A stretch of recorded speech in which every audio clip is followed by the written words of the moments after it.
Hello, beautiful community. We're going to do something fairly brief, but a bit special today. And that is look at what lessons for the survival of democracy in the West, or what observations at least we can make that might be of relevance to the survival of democracy in the West about Brexit. That's to say, the UK's exit from the European Union. This is not going to be a video in which you'll learn anything about Brexit, because we'll deliberately focus on some key pathologies and abstract them away and make it clear how they apply everywhere. So this chat is suitable for you if you know everything about Brexit. It's suitable for you if you know nothing about Brexit. But this is not going to be a chat where we educate ourselves about what Brexit was about, beyond some general observations. And what I want to do is, I think, give you 5 pathologies, 3 that were present on the Remain side and 2 that were present on the Brexit side, each of which threaten democracy. And by saying that these are the pathologies on both sides, I'm not implying that everybody on both sides had that pathology. In fact, there are people on both sides who are immune from all of the 5 pathologies I'll mention, but they're a minority. That's to say, these pathologies either affect most people on one of the 2 sides to some extent, or a lot of people, a big minority of people, to a very great extent, right? So let's start with the Remain crowd.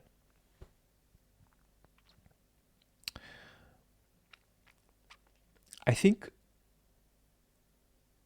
one very important pathology that we can take a lot out of observing on the Remain side is the feeling that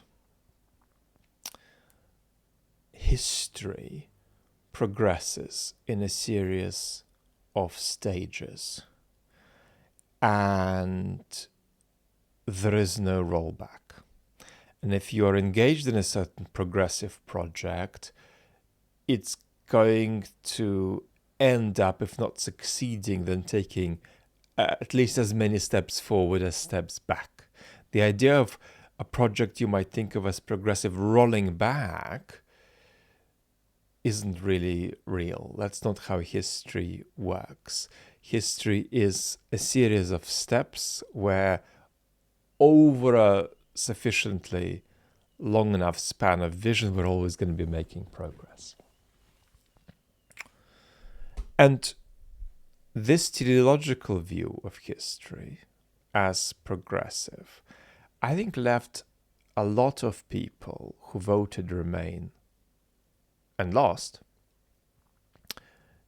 in deep shock, as though what happened to them wasn't just something they didn't really want or something that was bad, but something that was almost unintelligible, right? It's almost like the social fabric underneath them was pulled. And that is very much how a lot of people reacted to the victory of Trump in 2016. And because these psychological lessons haven't been absorbed, will react to a potential Trump victory again in 2024. So when events happen that seem to palpably conflict with the idea that history is progressive, it sends people into a kind of state where they find the political process not just wrong or really not good or really disfavorable to their values or their aspirations, but unintelligible, as though you're kind of looking at the sun, as it were, setting politically, and suddenly while it sets, it begins to rise.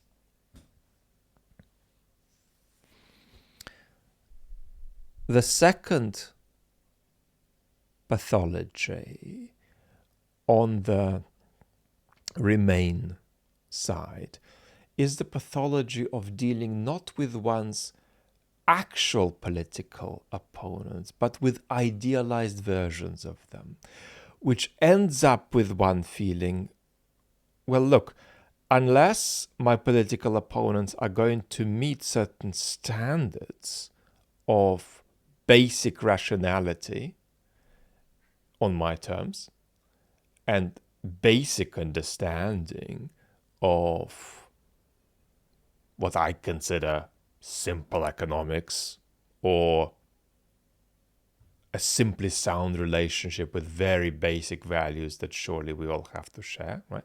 Once I can't place them within that circle, and I feel that they're outside, I'm going to try to disregard them until they re-enter that circle.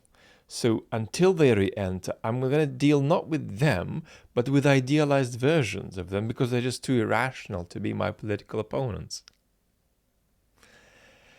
And that's a very dangerous kind of preciousness. It's a form of depoliticization that is rife on university campuses all over the Western world. And it is rife in the Remain faction of the Brexit debate in the UK. It is rife in much of the strongest anti-Trump conversations happening across the United States. Now, let me just give a little bit of orientation about some of the background conversations we've had historically on this channel, a little bit about a view that I have about Brexit. Now, Donald Trump is an exclusionary post-truth authoritarian, right? So when we're talking about pathologies among people who oppose Trump, we're not forgetting that Trump's candidacy is in fact incompatible with democratic health. Now, biographical detail that doesn't really affect the analysis I'm sharing, but it's helpful because I think that we sometimes struggle in our culture to read what's in front of us, instead reading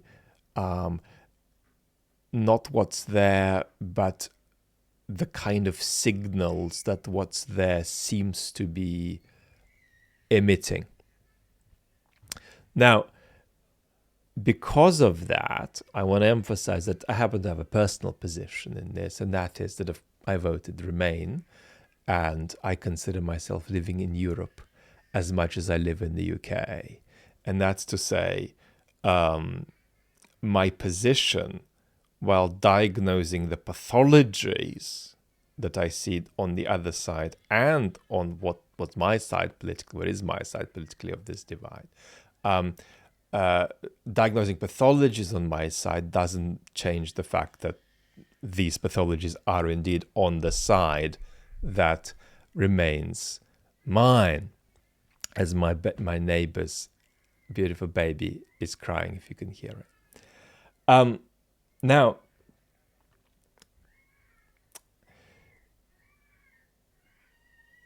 the business of dealing with people's actual sentiments, with how they actually feel, as opposed to how you'd like them to feel, it's a very, very dangerous business. And it's a business that basically makes you apolitical and sort of designates you into a situation where your democracy actually could slip between your fingers without you noticing, because you're not dealing with the real world anymore. There is a third pathology on the Remain side, and that third pathology is about failing to recognize that some of the backlash that happened against what we might call centrist politics, is a product of centrist politics, such that a reapplication of centrist politics isn't going to solve that problem. A classic example in our culture, now shifting continents, of somebody who's really not good at getting this, unfortunately, although partly personal trauma plays a role, is Hillary Clinton. That's to say, she's an example of a common cultural phenomenon of incapacity of centrist politics to recognize that the backlash against it is partly driven by engagement with issues and triggering by issues that centrist politics left unaddressed.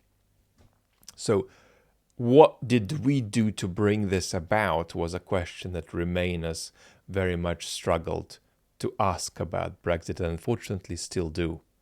The preponderance of strongly Remain positions on Twitter go on as though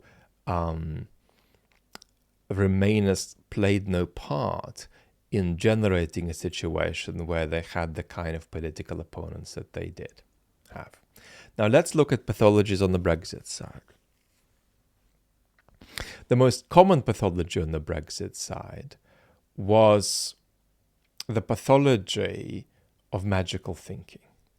And magical thinking is really when voters think outside of cause and effect. And again, there are parallels between Brexit and Trump. Indeed, they are two expressions of a global movement that is in its inception and of which we're going to see much more. For instance, as Europe little by little turns to the authoritarian right over the next couple of decades. Now, a Trump voter is not in a position to give an cause and effect driven account of how Trump's going to help them. That means an account of agency that says, I have a picture of who is going to do what, how and when, and by what mechanisms to get from A to B. No such account is available to Trump voters. And very much that kind of magical thinking proved dominant on the Brexit side of the Brexit debate.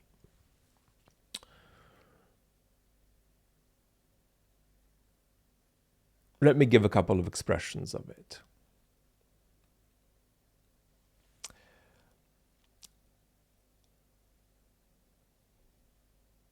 The people who led Brexit as a political movement were irresponsible and entrepreneurial.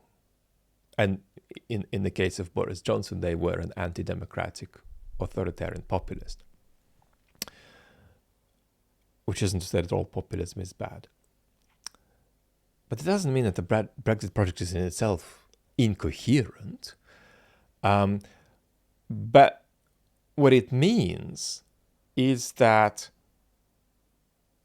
if Brexit were going to be delivered as something politically coherent, it was never going to be delivered by these people.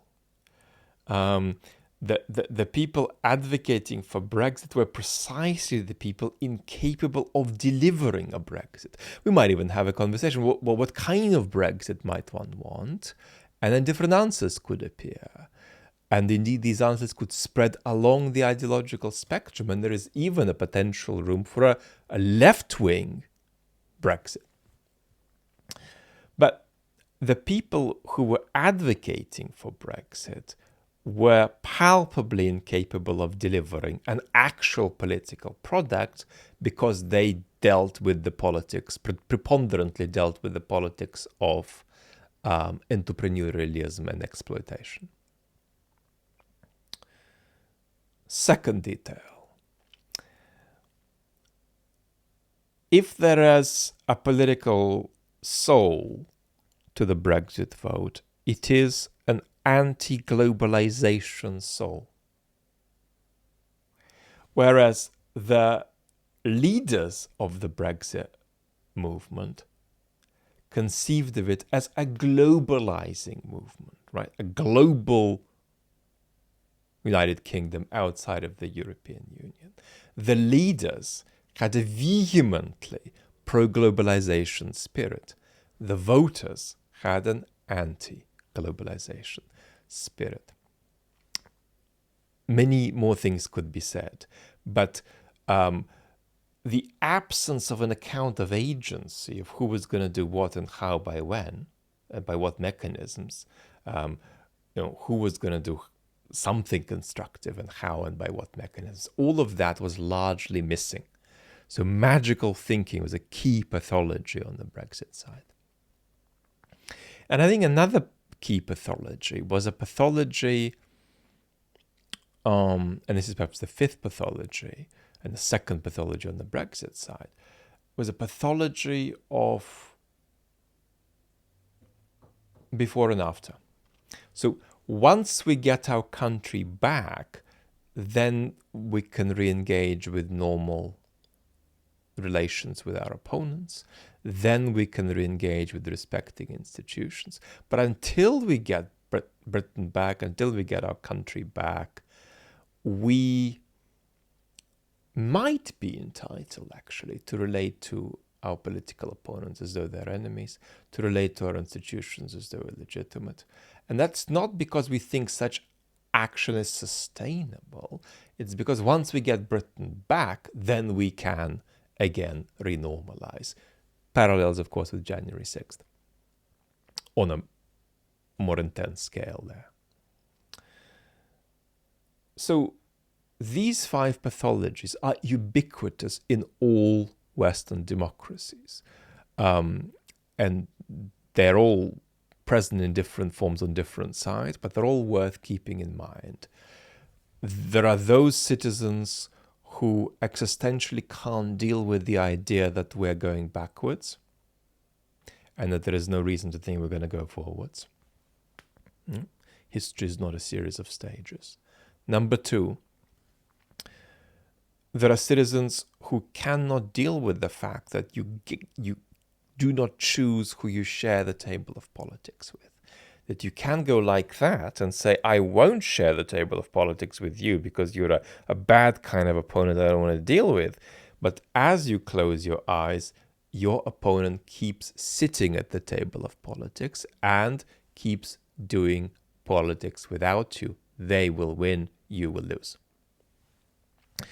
The third pathology is important to deal with sensitively because it can be misconstrued, but it's the pathology of thinking that you're a victim, that what's happened to you isn't in any way a product of, for example, policies that you may have supported. And what's important here is that politically you shouldn't get too carried away even if you're sort of guilty of this pathology, because if you're facing an anti-democratic authoritarian political opponent, you should try to stand up to them first and only second analyze what you did to bring this situation about. Don't start analyzing what you did to bring the situation about first and oppose them second. So that order is very important. Stand up, right? First.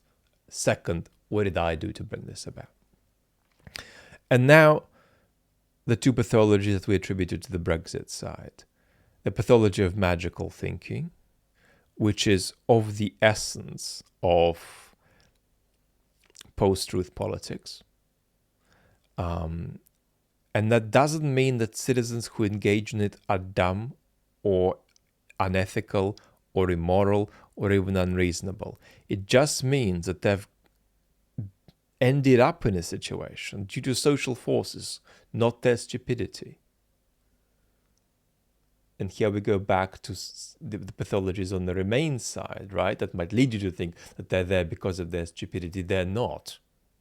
They're there because we have a special social situation in which a truthful account of political reality feels genuinely oppressive to a lot of people, that it's not necessarily their fault. I'm going to recognize that.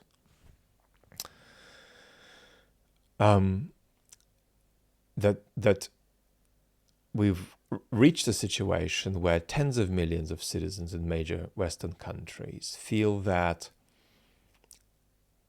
any sense of political agency they can reasonably muster is actually incompatible with what people tell them the truth is. Right? That's how we get to people believing that, something is true of an election that isn't, for example, as is the case in the United States. Now, magical thinking is not having any account of agency about what you think is going to happen as a result of some vote you cast. Completely exiting the world of real cause and effect when you think about politics. And don't underestimate how far decent and intelligent people are vulnerable to this. And how this is not a problem of misinformation, it's a problem of a breakdown of trust. We've talked about breakdown of trust. We've talked about the 4 pathologies of the breakdown of trust at a psychological level. The lesser pathology of feeling unsafe with your government if you don't feel they're competent. Right? Then the greater pathology of feeling powerless if you feel there's nothing you can do to inflect the political process. Then another pathology, equally great, of feeling betrayed, that you feel that you're being deprioritized by your government relative to some group of less legitimate folks or outsiders, right? And you're being deprioritized, and that feels to you like it's evil, right? And we've got to reckon with that. Like, why do millions of people think that centrist politicians who seemed sort of all right in the 90s are now thought of as evil by many people, even though they keep doing much the same stuff? But then the greatest psychological challenge in this business of the loss of trust is the feeling that you're lost. Because you look at politics and it just looks opaque to you, right? And no wonder you exit cause and effect, because you don't see any cause and effect in the political game once you observe it. It's like looking at several sports games mixed into one with rules nobody can make sense of. So that's, of course, a recipe for citizens engaging in magical thinking. And there is this final pathology that's very common, and that's the tendency to say, well, we can break the democratic game, we can bend the rules, we can treat our opponents as though they aren't opponents but enemies, because there is some really, really important issue we've got to get right. And once we get it right, we can then revert to normality. But of course, that's not how it works. Once you transgress on certain procedures, they irreparably decay. Democracy is a sacred business. You can't trample on it 3 times and then say, I'll stop trampling on it. Rituals cease to be, democratic rituals cease to be what they are once you violate them a couple of times. It's not possible, to take a completely hypothetical example, for a leader of a country to be told to do something by the country's highest court and then to overrule that, to say, I ain't going to do it. It's not possible to go from that to a state that was before this happened. Something irreversible happens, right? When we sort of wear down the sacredness of counter-majoritarian institutions, checks and balances, and so on. And so this business, we're not going to behave properly until we get our country back, is a very, very important pathology, and is very, very dangerous Very, very dangerous pathology indeed, because it makes people think that they aren't doing anything wrong when they're doing everything wrong. And that what they tell themselves is, well, this is fine because I myself don't believe it's right. It's just okay until XYZ happens. We get the country back, or we get rid of these bad political enemies who are fellow citizens but really haven't got a clue what's going on, or they're terribly corrupt, and blah, blah, blah, blah, blah. So these 5 pathologies are among the pathologies that we have to watch out for, not just in our political opponents, depending on where we are politically, but also in ourselves, right? That's very, very important indeed. And now compare this. Now, of course, I've spoken to you as a public intellectual here, not as an activist, but compare this, right, with much other content you might come across politically, including on this platform, shared by people who take a very strong Remain position. Feel what an ocean of difference there is. Because today we looked at politics without depoliticization. We looked at conflict without pretending our opponents aren't going to sit at the table of politics with us. We looked at history without candifying ideas of teleology into it. Okay, enough of me torturing you. If you've survived this or got something out of it, I'm grateful to you, but in either case, lots of love till very soon.